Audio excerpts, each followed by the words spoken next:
Hello.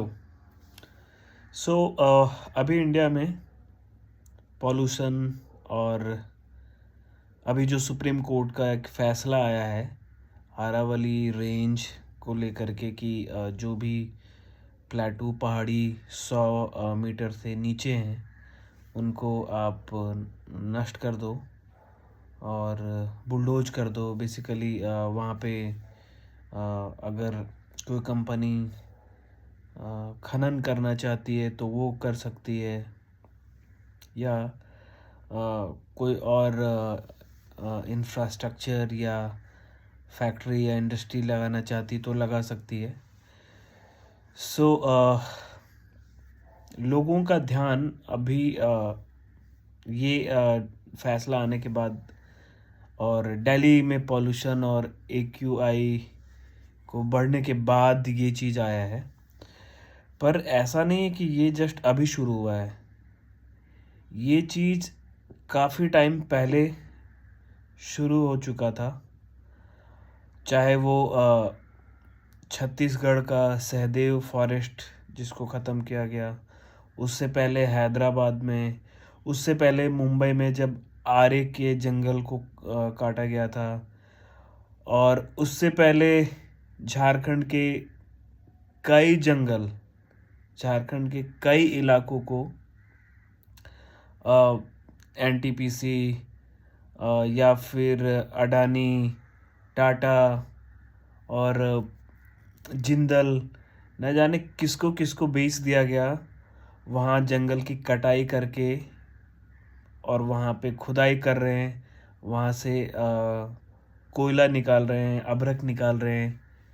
तो ये चीज़ें काफ़ी टाइम से हो रहा है, पर क्योंकि वो मुद्दे उतने बड़े नहीं हो पाए, वो स्टेट, चाहे वो छत्तीसगढ़ हो, चाहे वो झारखंड हो, चाहे वो उड़ीसा हो,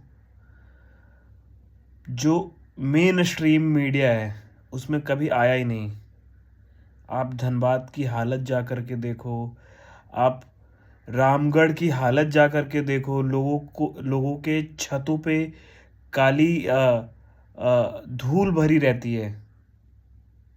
जो इंडस्ट्री वहाँ लगा हुआ है, जो माइनिंग वहाँ होता है, उसका जो डस्ट है वो छतों पे फैला रहता है। अगर कोई कपड़ा गाड़ता है ऊपर सूखने के लिए तो वो कपड़ा काला हो जाता है। और ये चीज़ें मैं आज से नहीं सुन रहा हूँ, जब अपने बचपन से मैं सुन रहा हूँ। लकीली मैं झारखंड के जिस इलाके से बिलोंग करता हूँ वहाँ कम से कम 100 किलोमीटर के रेंज में वैसा कोई माइनिंग नहीं होता है। लेकिन मुझे डाउट है कि कभी पता चले कि हमारे आसपास भी कुछ मिल गया है तो वहाँ भी अब माइनिंग शुरू होगी। सो ये चीज़ अभी लाइमलाइट में आया है क्योंकि आरावली फॉरेस्ट रेंज जो है वो काफ़ी बड़ा है। गुजरात से शुरू होता है और दिल्ली तक जाता है,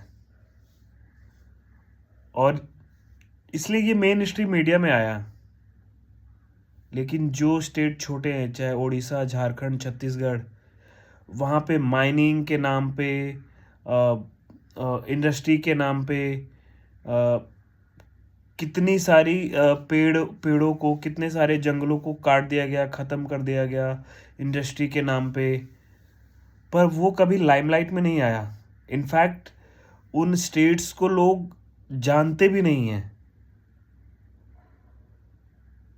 तो अच्छा है कि इंडियन लोग जागे हैं अभी और आवाज़ उठा रहे हैं।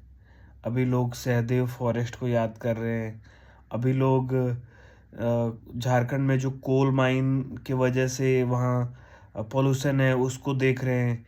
इनफैक्ट मैं जब AQI मुंबई का और अपने झारखंड का कंपेयर कर रहा था तो यहाँ की AQI जो है वो कम है, झारखंड का ज़्यादा है। जबकि पूरा झारखंड जो है वो एवरेज जो फॉरेस्ट एरिया है वो सारे स्टेट जो हैं उनमें मैक्सिमम है 27-28% जो एरिया है झारखंड का वो फॉरेस्ट रीजन है। तो आप सोचो कि मुंबई जो कि मेट्रोपॉलिटन सिटी है, झारखंड जिसका नाम से ही जाहिर है झार और जंगलों का खंड मतलब झारखंड। सो वहाँ की जो AQI है, एयर क्वालिटी इंडेक्स है, वो ज़्यादा है if you compare with Mumbai. So hope कि अब इंडियन अब भारतीय लोग पॉल्यूशन को लेकर के, जंगलों की कटाई को लेकर के जागरूक होंगे, आवाज़ उठाएंगे, जिससे कि सरकारों की कानों तक ये बात जाए और पॉल्यूशन के प्रति, पेड़ों की कटाई के प्रति कोई कदम उठाए।